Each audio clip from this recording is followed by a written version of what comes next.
How to change your YouTube password on your phone? Simply open my YouTube,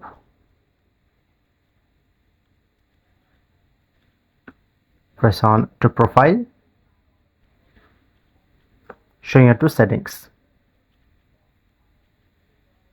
press on general,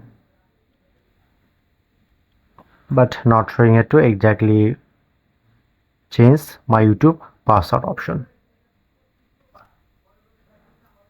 So just check out my email address, this email address under my this channel.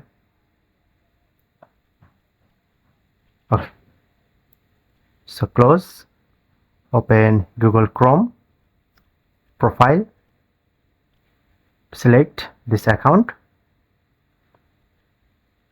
under my YouTube channel, press on manage your Google account,